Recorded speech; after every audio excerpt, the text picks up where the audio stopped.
உள்ளம் பெருங்கோயில் ஊன் உடம்பு ஆலயம். அண்டத்தில் உள்ளது பிண்டம் என்பது சித்தர்கள் வாக்கு.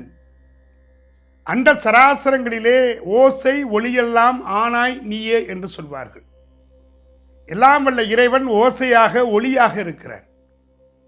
ஞானசம்பந்த பெருமான் கையிலே தாளம் போடுகிறான் என்று சொல்லி சிவபெருமான் பொன் தாளத்தை கொடுத்தார். பொன் என்றால் தங்கம். கொடுப்பதிலே உயர்வு சிவபெருமான். கொடுத்தது தங்கத்தாளம். புள்ளை தட்டி பார்க்கிறது, ஓசையே வரவில்லை. தாய் பதறிப்போனால் சக்தி. இந்த தங்கத்தை தட்டினால் சத்தம் வராது. என் பிள்ளை மனம் கலங்குவான என்று சொல்லி பார்வதி ஓடோடி அதிலே ஒளியாக வந்தாள். ஒளியாக வருவதற்கு அவள் பயன்படுத்திய சாதனம் வெண்கலம். இந்த வெண்கலம் இருக்கிறதே, இந்த வெண்கலத்தில் மூலமாக கிடைக்கின்ற ஓசை சிவ சக்தி சொரூபத்தினுடைய அடையாளம்தான் இந்த வெண்கலம். கற்களிலே ஆண்கள் பெண்கள் அழிக்கல் என்று சொல்வார்கள். ஆலயங்களிலே பிரதிஷ்டை செய்யப்படுகின்ற சிலைகள் அத்தனையுமே ஆண்களிலே தான் செய்யப்படும். அது பெண் சிலையாக இருந்தாலும் சரி, ஆண் சிலையாக இருந்தாலும் சரி, முருகனாக இருந்தாலும் சரி, சக்தியாக இருந்தாலும் சரி. ஆனால் அந்த சிலையை தாங்குகிற பீடம் இருக்கிறது பாருங்கள், அதுதான் பெண் கல்லாக இருக்கும்.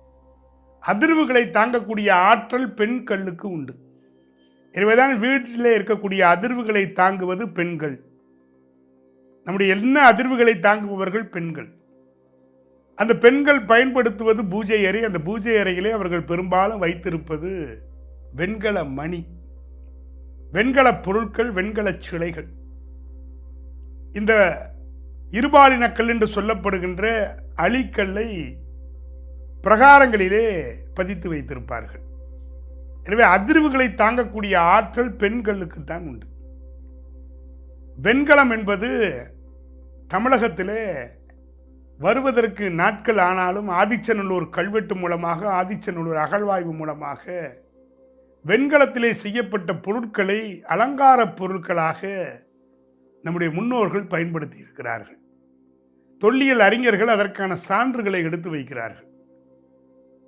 மிகவும் பின்தங்கி நம்முடைய தமிழகத்திற்குள்ளே வந்தாலும் இங்கே இருக்கிற சிலைகளுக்கும் மேலை நாடுகளிலும் மற்ற இடங்களிலும் இருக்கிற சிலைகளுக்கும் வித்தியாசம் உண்டு. இங்கே வெண்கல சிலைகளை பார்க்கிற பொழுது அந்த வடிக்கின்ற அந்த வார்ப்பிலேயே ஒருவித அழகும் பண்பாடும் கலாச்சாரமும் வெளிப்படும். அப்படித்தான் நம்முடைய வெண்கல சிலைகள் அமைகிறது.